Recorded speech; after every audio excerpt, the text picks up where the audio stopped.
Today's weather is rather cold. The maximum temperature is 51 degrees Celsius, and the air pollution reading is medium to high. Please remember to wear your mask when you go outside. Because of the global restriction on the use of energy, the government has imposed a series of power cuts on a rotating schedule. Here is the timetable for today's power cuts. Please note the times when there will be no power in your area. Reports are coming in of a fast-moving typhoon in regions north of the city. No deaths have been reported, but certain areas have experienced serious building damages.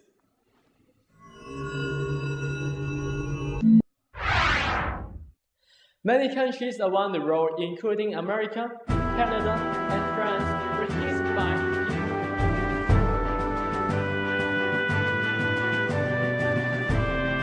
This may seem like an exaggeration. However, if we don't take notice of the problems caused by global warming, this may be reality for people living in Hong Kong 50 years from now. Let's look at the current situation and what is causing this. We all suddenly begin to realize something, which we have now referred to as global warming.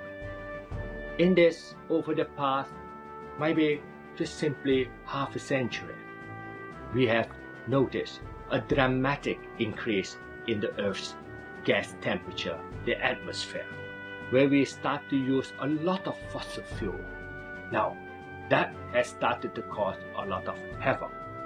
Carbon dioxide now coming from power plants, from vehicle emission, and from many other sources because we want the energy.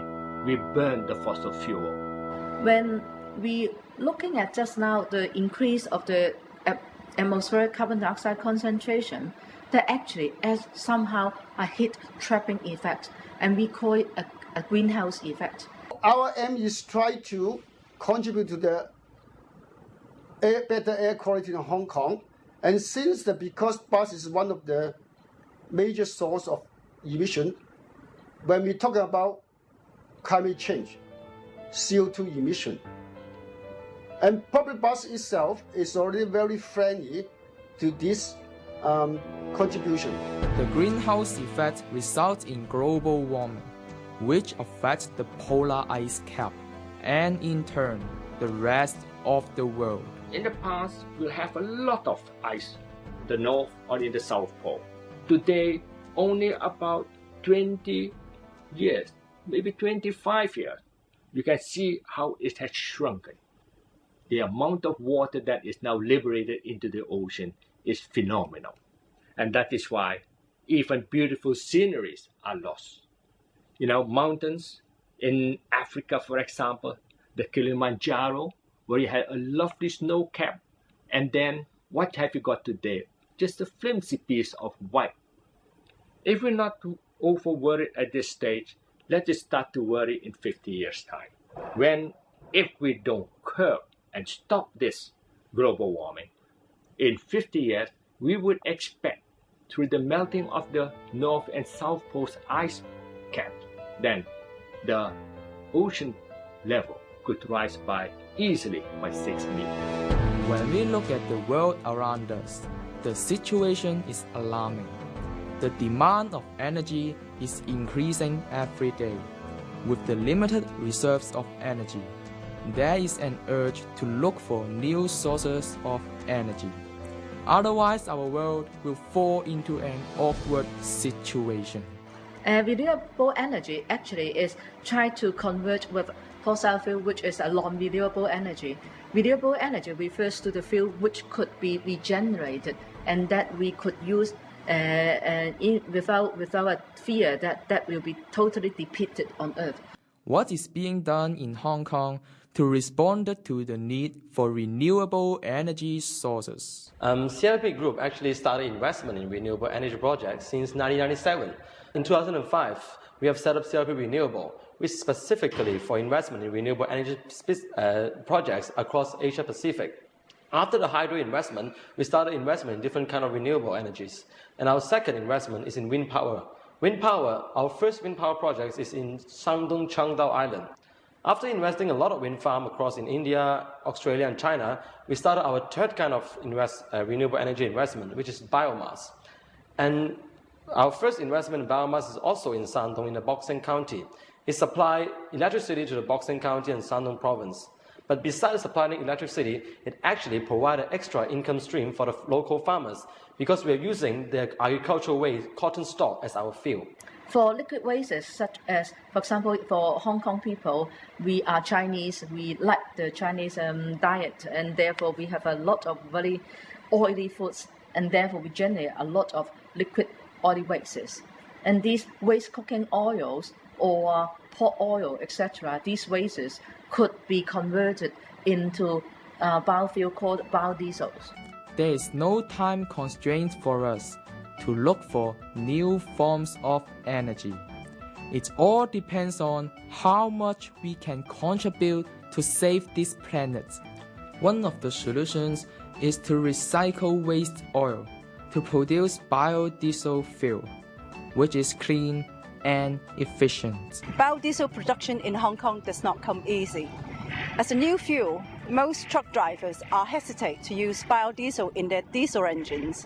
However, due to recent soaring oil prices, users are looking for a cheaper alternative. So the market for biodiesel is becoming stronger. Up to now, unlike other developed countries, there are no legislations in Hong Kong to govern the disposal of organic wastes. At present, there are a few small operators who collect waste oils from restaurants and fast food shops.